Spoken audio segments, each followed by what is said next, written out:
আমি লাষ্ট ক্লাছত sexual ৰিপ্ৰডাকশ্যনৰ basic কিছুমান বস্তু আলোচনা কৰিছিলোঁ আৰু এইটো আমি আলোচনা কৰিছিলোঁ যে সেক্সুৱেল ৰিপ্ৰডাকশ্যনত তিনি ধৰণৰ ইভেণ্টছ দেখা যায়। তাৰে নাম্বাৰ 1 আছিল প্ৰি ফাৰ্টিলাইজেশ্যন ইভেণ্টছ, যি ইভেণ্টছবোৰ ফাৰ্টিলাইজেশ্যন হোৱাৰ আগতে সংঘটিত হয়।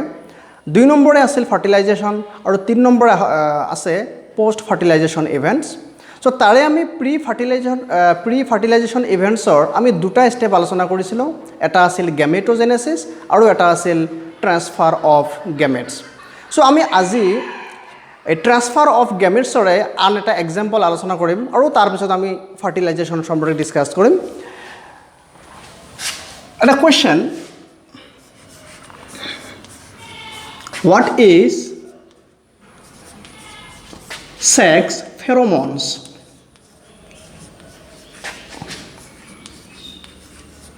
What is sex pheromones?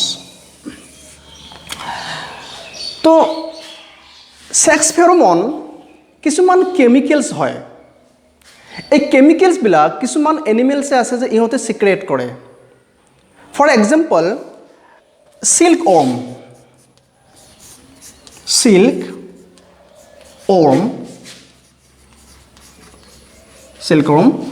ইয়াৰ সাইণ্টিফিক নাম হ'ল বম্বিক্স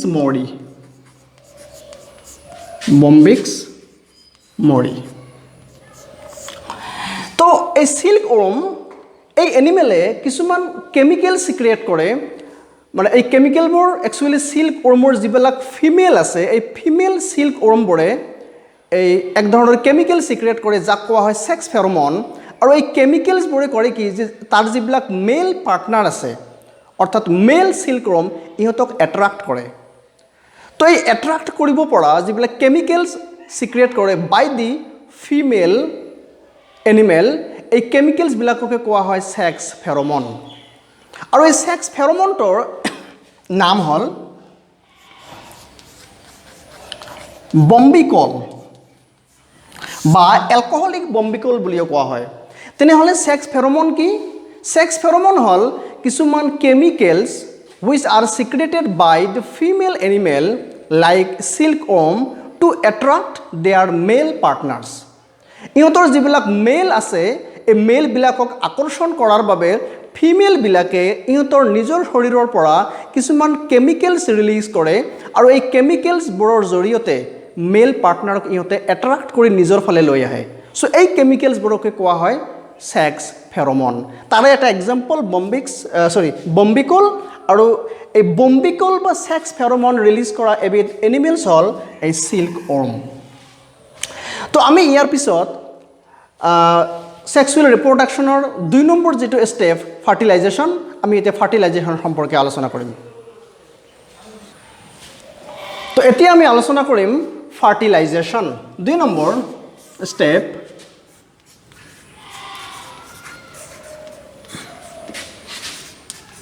ফাৰ্টিলাইজেশ্যন। চ' ফাৰ্টিলাইজেশ্যনক কেতিয়াবা বা একচুৱেলি ইয়াৰ আৰু এটা নাম হ'ল সিংগেমি।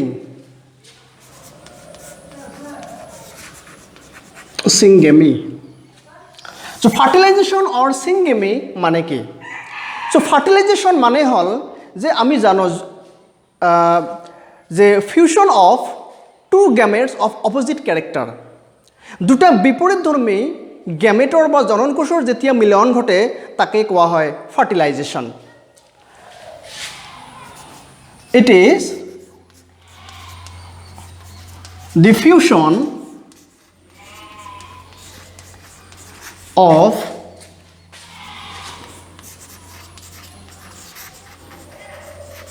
two gamete of opposite character.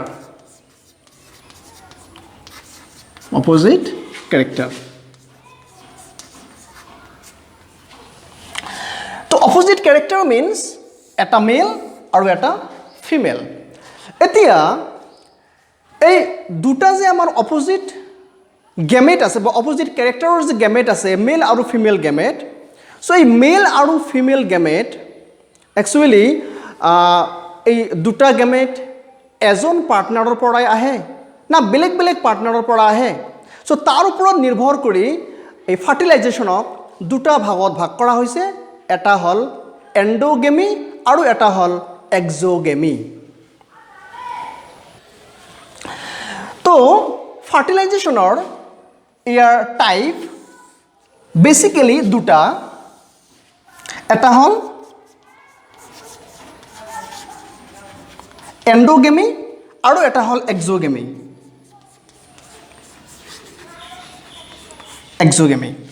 এই এন্ডোগেমি যেটো আছে ইয়াৰ আৰু এটা নাম আছে সেলফ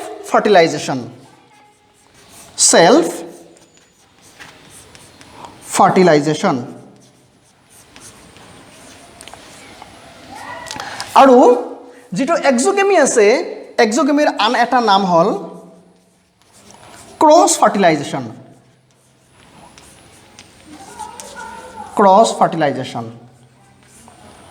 ওকে তো এন্ডোগেমি আৰু এক্সোগেমি এই যে দুটা ফাৰ্টিলাইজেশ্যনৰ যে টাইপ কৰা হৈছে এটো কিহৰ ওপৰত ভিত্তি কৰি কৰা হৈছে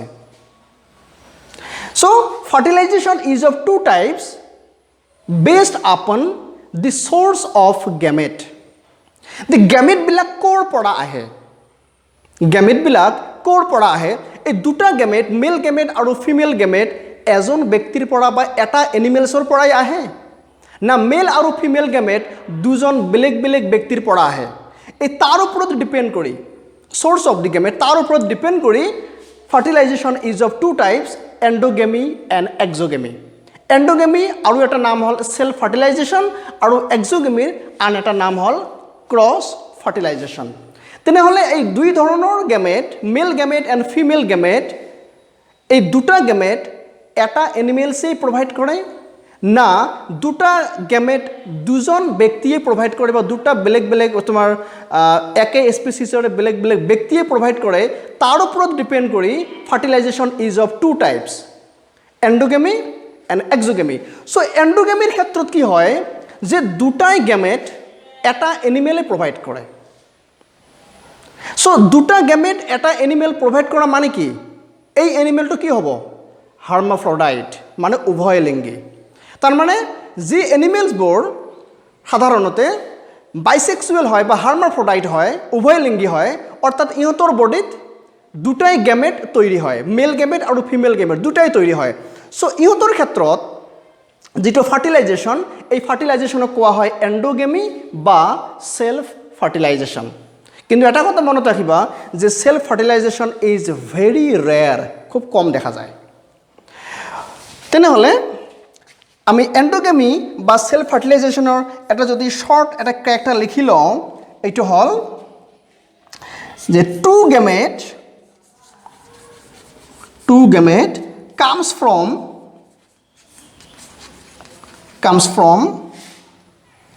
the same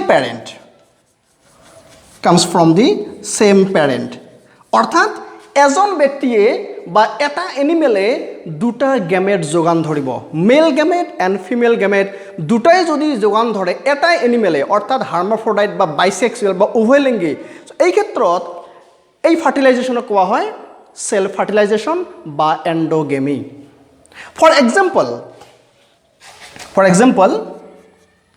যেনেকুৱা টেপ ওৰ্ম চেপেটা কৃমি ওকে টিনিয়া যাক আমি টিনিয়া বুলিও কওঁ কিন্তু এটা কথা মনত ৰাখিবা যে সেলফ ফাৰ্টিলাইজেশ্যন বা এন্ডোগেমি হোৱাৰ কাৰণে এই মেল আৰু female gamete at A time mature হ'ব লাগিব কিছুমান এনিমেল আছে যেনেকুৱা আৰ্থৱৰ্ম সো আৰ্থৱৰ্মো কিন্তু এটা হাৰ্মাফ্ৰডাইট বা এটা বাইসেক্সুৱেল এনিমেল আৰ্থৱৰ্মৰো কিন্তু দেহত দুটা গেমেটে তৈৰি হয় মেল গেমেট আৰু ফিমেল গেমেট কিন্তু আৰ্থৱৰ্মৰ বডিত কেতিয়াও এন্ডোগেমি বা সেলফ ফাৰ্টিলাইজেশ্যন নহয় কিয় ইয়াতে আমি পালো যে টেপওৰ্ম বা চেপেটা কৃমি ইও এটা বাইসেক্সুৱেল বা হাৰ্মাফ্ৰডাইট বা উভয়লিংগী আৰু আৰ্থৱৰ্ম যেটো আছে কেঁচু ইও কিন্তু হাৰ্মাফ্ৰডাইট বাইসেক্সুৱেল কিন্তু টেপওৰ্মে সেলফ ফাৰ্টিলাইজেশ্যন দেখুৱায় তাৰ মানে টেপওৰ্মৰ নিজৰ বডিত তৈৰি হওয়া বা প্ৰডিউস হওয়া দুটা গ্যামেটৰ মিলন ঘটে তাৰ মানে সেলফ ফাৰ্টিলাইজেশন হয়। কিন্তু আৰ্থওয়াৰ্ম কেঁচু ইও কিন্তু বাইসেক্সুৱেল, ইও কিন্তু হাৰ্মাফ্ৰডাইট, তাৰ নিজৰ দেহতে দুটা গ্যামেটেই তৈৰি কৰে, কিন্তু কেতিয়াও এই দুটা গ্যামেটৰ মিলন নঘটে। তো আৰ্থওয়াৰ্ম বা কেঁচু এই নিজে বাইসেক্সুৱেল হওয়া সত্ত্বেও ই কিন্তু এন্ডোগেমি বা সেলফ ফাৰ্টিলাইজেশন কেতিয়াও নেদেখুৱায়। তাৰ কাৰণ হল যে আৰ্থওয়াৰ্ম যদিও ই বাইসেক্সুৱেল কিন্তু তার দুটা gamete at A time mature নহয়। আমি ইয়াতে পালোঁ যে সেলফ ফার্টিলাইজেশন হওয়ার বাবে এই দুটা গ্যামেটে সেম টাইমত মেচিউর হব লাগিব, তেতিয়াহে সেলফ ফার্টিলাইজেশন হব। তো এই কারণে দেখা যায় যে self fertilisation is very rare, কারণ হয়তো বহুতো এনিমেলস আছে যিবিলাক বাইসেক্সুৱেল বা hermaphrodite, but their two gametes does not mature at the same time, যার কারণে হয়তো এন্ডোগেমি বা সেলফ ফার্টিলাইজেশন নহয়। তেনেহ'লে আৰ্থওয়াৰ্মে ক্ৰছ ফাৰ্টিলাইজেশন শ্ব কৰে। এতিয়া আমি ক্ৰছ ফাৰ্টিলাইজেশন পঢ়িম বা এক্সোগেমি পঢ়িম। চ' এক্সোগেমি মানে হ'ল যে যি ফাৰ্টিলাইজেশনত দুটা অপোজিট ক্যাৰেক্টাৰৰ গেমেট বা মেল গেমেট আৰু ফিমেল গেমেট দুজন বেলেগ বেলেগ পাৰ্টনাৰে প্ৰভাইড কৰে। যেনেকুৱা হিউম্যান বিং, হিউম্যান বিঙৰ মেল গেমেট মেলে প্ৰভাইড কৰে স্পাৰ্ম, ফিমেলে ওভাম দিয়ে। তো আমি হিউম্যান বিঙৰ যিটো ফাৰ্টিলাইজেশন আমি ক্ৰছ ফাৰ্টিলাইজেশন বুলি ক'ব পাৰোঁ। তেনেহ'লে ইয়াৰ যিটো বেছিক ক্যাৰেক্টাৰ বা ডেফিনেশ্যন আমি ক'ব পাৰোঁ যে two gamete comes from different individual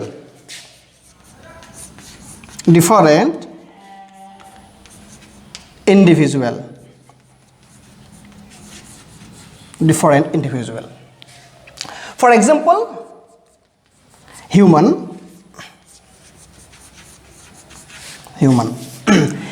আছে, বাকি যিমানবিলাক হায়াৰ এনিমেলছ আছে বা প্লান্টতো ক্ৰছ ফাৰ্টিলাইজেশন হয়। তেনেহ'লে ক্ৰছ ফাৰ্টিলাইজেশন মিনছ যদি দেখা যায় ফাৰ্টিলাইজেশনত ইনভলভ থকা বা জড়িত থকা দুটা গেমেট বেলেগ বেলেগ পাৰ্টনাৰৰ পৰা আহিছে, তেনেহ'লে এই ফাৰ্টিলাইজেশনটো কোৱা হ'ব ক্ৰছ ফাৰ্টিলাইজেশন বা এক্সোগেমি।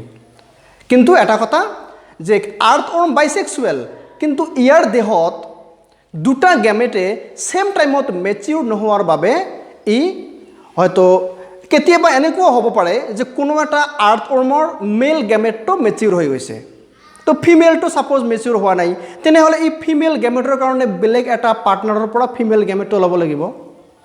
ঠিক আছে, তো এনেকুৱাভাৱে আৰ্থওয়াৰ্মে কিন্তু ক্ৰছ ফাৰ্টিলাইজেশন কৰে due to lack of maturity at the same time.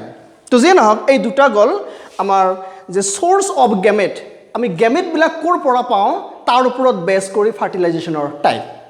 এতিয়া আমি ফাৰ্টিলাইজেশনৰ আৰু দুটা টাইপ পাম based upon the size of the gamete. তো আমি আলোচনা কৰিলোঁ যে depending upon the source of the gamete fertilisation is of two types, endogamy and exogamy. এতিয়া আমি ফাৰ্টিলাইজেশনৰ আৰু দুটা টাইপ আলোচনা কৰিম। এইটো হ'ল based upon the size and structure of the gamete, যে যি দুটা গেমেট ফাৰ্টিলাইজেশনত জড়িত আছে বা ইনভলভ থাকে, এই দুটা গেমেটৰ সাইজ আৰু আকৃতিৰ ওপৰত বা সাইজ এণ্ড ষ্ট্ৰাকচাৰৰ ওপৰত নিৰ্ভৰ কৰি এই fertilisation again is of two types.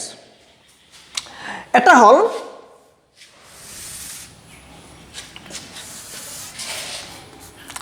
হ'ল আইসোগেমি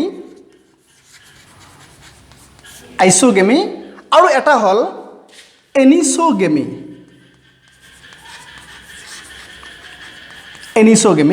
এনিসোগেমিৰ আৰু এটা নাম আছে হেটেৰোগেমি।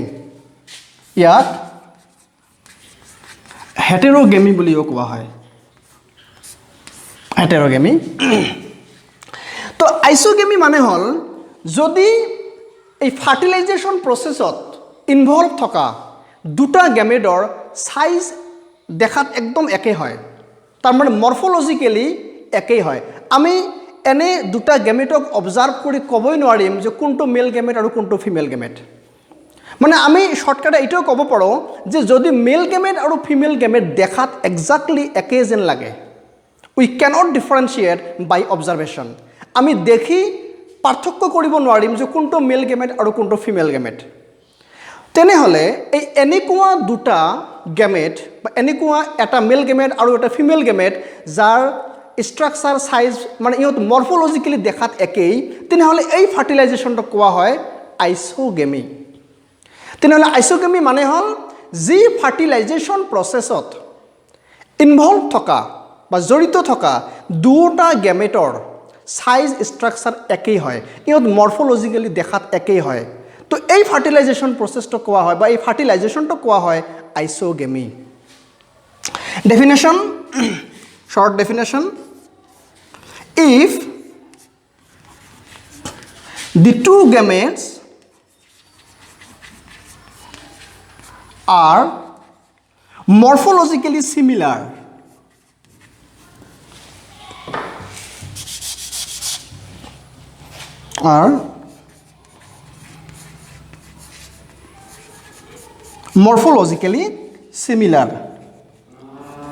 তেনেহ'লে এই ফাৰ্টিলাইজেশ্যনটো কোৱা হ'ব আইসোগেমি। ফৰ এক্সাম্পল,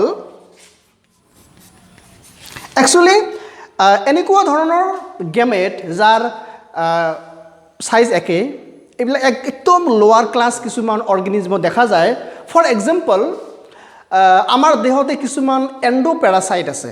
এণ্ডোপেৰাচাইট মানে আমাৰ দেহৰ ভিতৰত থাকে, যেনেকুৱা মনোচাইটিছ এটা জিনাছ আছে, তাৰ যিবিলাক অৰ্গেনিজম মনোচাইটিছ। ফৰ এক্সাম্পল, মনোচাইটিছ এই জিনাছৰ এইবিলাক হ'ল কিছুমান এণ্ডোপেৰাচাইট যিবিলাক আমাৰ দেহৰ সেমিনাল ভেচিকলত থাকে, বীৰ্যথলীত থাকে। তো এই এণ্ডোপেৰাচাইটবোৰৰ যিবিলাক গেমেট ইহঁতৰ সৃষ্টি কৰে, মেল গেমেট আৰু ফিমেল গেমেট, ইহঁতৰ সাইজ দেখাত একদম একেই হয়, কিন্তু ইণ্টাৰনেল যিটো ইহঁতৰ কেৰেক্টাৰ তাত কিন্তু ডিফাৰেঞ্চ আছে। ইণ্টাৰনেল যিটো বিহেভিয়াৰ তাতে কিন্তু ডিফাৰেঞ্চ আছে, কিন্তু আমি অবজাৰভেশ্যন কৰি ক'ব নোৱাৰিম যে কোনটো মেল কোনটো ফিমেল।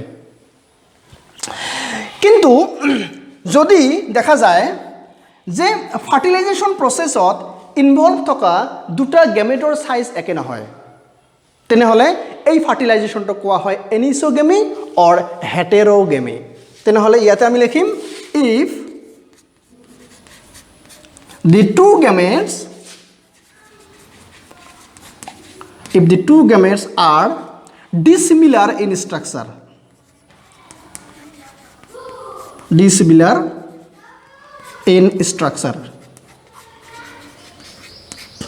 তেনেহ'লে ইয়াক কোৱা হ'ব এনিসোগেমি অৰ হেটেৰোগেমি। তো এনিসোগেমিত সাধাৰণতে মেল গেমেটটো স্মল হয় আৰু ফিমেল গেমেটৰ সাইজটো বহুত লাৰ্জ হয়, যেনেকুৱা আমাৰ হিউম্যান বিং, বাকী যিমানবিলাক মামালছ আছে, হায়াৰ প্লাণ্ট যিবিলাক আছে, তো মেক্সিমাম দেখা যায় এনিসোগেমিয়ে কিন্তু হয়। আমাৰ আইসোগেমি বহুত কম হয়, একেবাৰে যিবিলাক লোৱাৰ ক্লাছ কিছুমান অৰ্গেনিজমতে দেখা যায়, কিন্তু মেক্সিমাম মোৰ দেন 95% আমি ক'ব পাৰোঁ যে এনিসোগেমি হয়। আৰু এনিসোগেমি মানে হ'ল যদি ফাৰ্টিলাইজেশ্যন প্ৰচেছত ইনভলভ থকা দুটা গেমেটৰ সাইজ ষ্ট্ৰাকচাৰ দেখাত একে নহয়, তেনেহ'লে এই ফাৰ্টিলাইজেশ্যনটো কোৱা হয় এনিসোগেমি অৰ হেটেৰোগেমি। ফৰ এক্সাম্পল, আমি লিখিব পাৰোঁ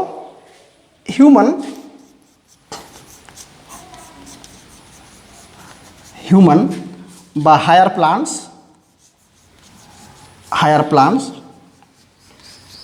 এটসেট্ৰা। কিন্তু ইয়াতে এটা কথা মনত ৰাখিবা যে যেতিয়া এনিসোগেমি হয় তেতিয়া মেল গেমেটটো অলৱেজ স্মল ইন সাইজ হয় আৰু ফিমেল গেমেটৰ সাইজটো বহুত লাৰ্জ হয়। তো এইখিনি গ'ল আমাৰ ফাৰ্টিলাইজেশ্যন সম্পৰ্কে। এতিয়া আমি নেক্সট আৰম্ভ কৰিম পাৰ্থেনোজেনেচিছ। তো এতিয়া আমি আলোচনা কৰিম পাৰ্থেনোজেনেচিছ।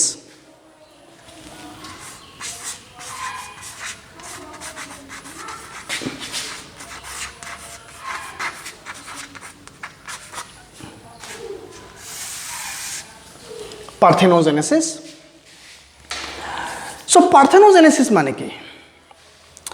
আমি অলপ আগতে আলোচনা কৰিলোঁ যে সেক্সুৱেল ৰিপ্ৰডাকশ্যন মানেই হ'ল যে গেমেট ফৰ্মেশ্যন কৰিব লাগে আৰু দুটা গেমেট অফ অপজিট কেৰেক্টাৰ মিলন ঘটিব লাগে। তো গেমেট ফৰ্মেশ্যন হোৱা আৰু দুটা অপজিট কেৰেক্টাৰৰ গেমেটৰ মিলন ঘটা তাৰ পিছত জাইগোট ফৰ্মেশ্যন হোৱা, তাৰ পিছত এটা নিউ ইণ্ডিভিজুৱেল ফৰ্মেশ্যন হোৱা। চ' এইখিনিয়ে হ'ল কিন্তু ছেক্সুৱেল ৰিপ্ৰডাকশ্যনৰ এটা প্ৰচেছ। কিন্তু কেতিয়াবা দেখা যায় যে ছেক্সুৱেল ৰিপ্ৰডাকশ্যন হোৱাৰ বাবে গেমেটটো ফৰ্মেশ্যন হয়, কিন্তু কেতিয়াবা এই গেমেটৰ ফাৰ্টিলাইজেশ্যন নহয়। চ' গেমেটবিলাক ফাৰ্টিলাইজেশ্যন নহয়, ই ডাইৰেক্টলি এটা ইণ্ডিভিজুৱেলত ডেভেলপ হয়, তাকেই কোৱা হয় পাৰ্থেনোজেনেচিছ। তো পাৰ্থেনোজেনেচিছ হ'ল যদি দেখা যায় যে গেমেট ফৰ্মেশ্যন হোৱাৰ পিছত বিশেষকৈ ফিমেল গেমেট বা এগ, বিশেষকৈ কিছুমান এনিমেলছ আৰু প্লাণ্টৰ ফিমেল গেমেট বা এগ ই মেল গেমেটৰ দ্বাৰা ফাৰ্টিলাইজেশ্যন নহয়। তো ফাৰ্টিলাইজেশ্যন নহয় এই ফিমেল গেমেটবিলাক বা এগবিলাক ইহঁতে ডাইৰেক্টলি এটা নিউ ইণ্ডিভিজুৱেল বা এটা হোল এটা বডি লৈ ডেভেলপ হয়। চ' এই প্ৰচেছখিনিকে কোৱা হয় পাৰ্থেনোজেনেচিছ। চ' পাৰ্থেনোজেনেচিছ হ'ল development of a whole individual or whole body from a female gamete without fertilization by the male gamete. যদি কোনো ফিমেল গেমেট মেল গেমেটৰ দ্বাৰা ফাৰ্টিলাইজেশ্যন নহয়, উইদাউট ফাৰ্টিলাইজেশ্যন, এই ফিমেল গেমেট যদি এটা কমপ্লিট ইণ্ডিভিজুৱেললৈ যদি ডেভেলপ হয়, তেনেহ'লে এই প্ৰচেছটো কোৱা হয় পাৰ্থেনোজেনেচিছ। তো definition,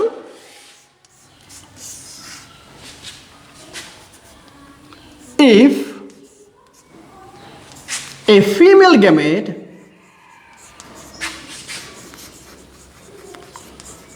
female gamete developed into a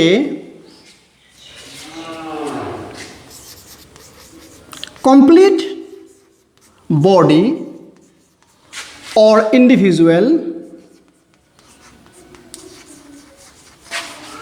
without fertilization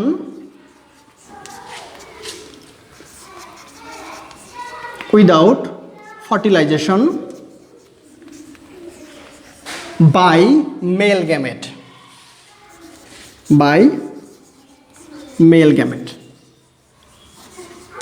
তেনেহ'লে এইটোকে কোৱা হয়, ইট ইজ কল্ড পাৰ্থেনোজেনেচিছ।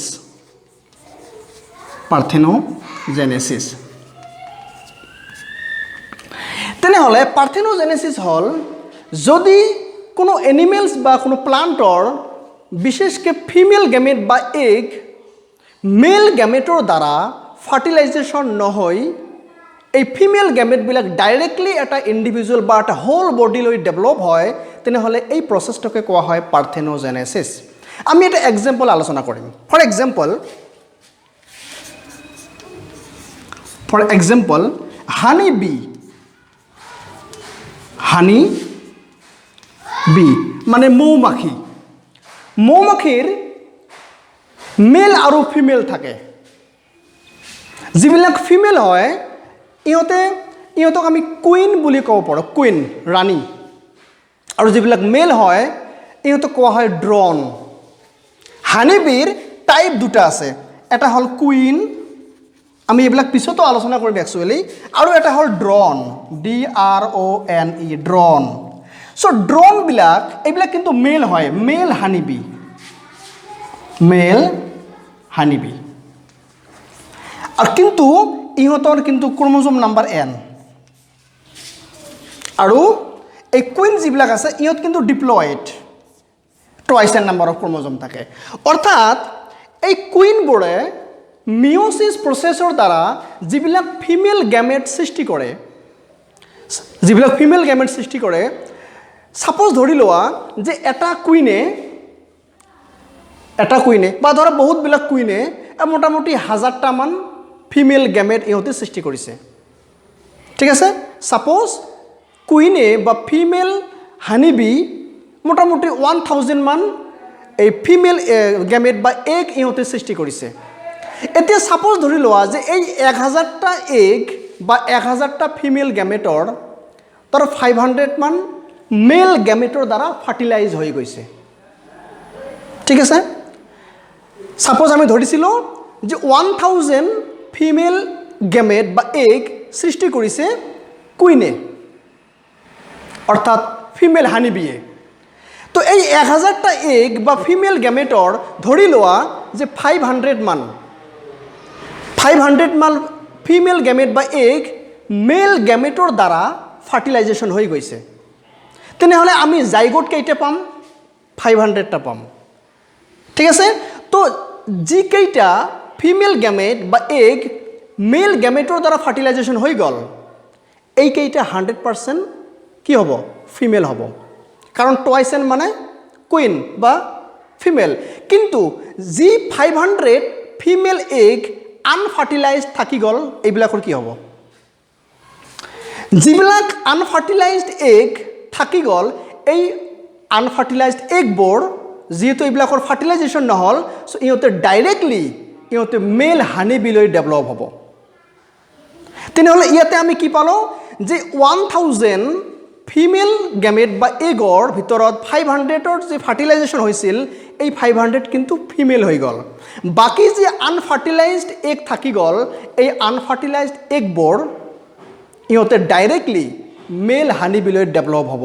চ' এই যে যি আনফাৰ্টিলাইজড এগবোৰ থাকি গ'ল, ইহঁতে ডাইৰেক্টলি যে মেল হানি বিলৈ ডেভেলপ হ'ল, এই প্ৰচেছখিনিয়েই কিন্তু হ'ল পাৰ্থেন'জেনেছিছ। বাকী যিখিনি ফাৰ্টিলাইজেশ্যন হোৱাৰ পিছত ফিমেল হানি বি সৃষ্টি হ'ল, এইখিনিতো নৰ্মেল ছেক্সুৱেল ৰিপ্ৰডাকশ্যন, এইখিনি কিন্তু পাৰ্থেন'জেনেছিছ নহয়। পাৰ্থেন'জেনেছিছ হ'ল যে যিবিলাক এগ ফাৰ্টিলাইজেশ্যন নোহোৱাকৈ থাকি গ'ল, আৰু এই এগবোৰ বা ফিমেল গেমেটবোৰ যেতিয়া ডাইৰেক্টলি উইদাউট ফাৰ্টিলাইজেশ্যন ডাইৰেক্টলি ইহঁতে নতুন এটা ইণ্ডিভিজুৱেলৰ সৃষ্টি কৰিব বা তোমাৰ মেল হানিবিৰ সৃষ্টি কৰিব, যাক আমি ড্ৰোন বুলি কওঁ। চ' এইখিনি প্ৰচেছক কোৱা হ'ব পাৰ্থেন'জেনেছিছ। তো এইটো গ'ল এটা হানিবিৰ ক্ষেত্ৰত এটা এক্সাম্পল। আৰু আছে বানানা, কল। বানানাৰ ক্ষেত্ৰতো ফাৰ্টিলাইজেশ্যন কেতিয়াও নহয়। ফিমেল যিবিলাক ৰিপ্ৰডাক্টিভ পাৰ্ট আছে, এই ফিমেল ৰিপ্ৰডাক্টিভ পাৰ্টৰ কোনো ফাৰ্টিলাইজেশ্যন নহয়, তাৰ ভিতৰত কোনো ফিমেল গেমেটৰ কোনো ফাৰ্টিলাইজেশ্যন নহয়। চ' এইকাৰণে বানানাও এবিধ পাৰ্থেন'জেনেছিছৰ ফলত সৃষ্টি হোৱা এবিধ ফ্ৰুট, যাক আমি পাৰ্থেন'কাৰ্পিক ফ্ৰুট বুলিও কওঁ। চ' পাৰ্থেন'জেনেছিছ কি? পাৰ্থেন'জেনেছিছ তেনেহ'লে হ'ল যে যদি গেমেট ফৰ্মেশ্যন হোৱাৰ পিছত যদি কিছুমান গেমেট, বিশেষকৈ ফিমেল গেমেট বা এগ ফাৰ্টিলাইজেশ্যন নোহোৱাকৈ ডাইৰেক্টলি এটা নিউ ইণ্ডিভিজুৱেললৈ ডেভেলপ হয়, সেই প্ৰচেছখিনিকে কোৱা হয় পাৰ্থেন'জেনেছিছ।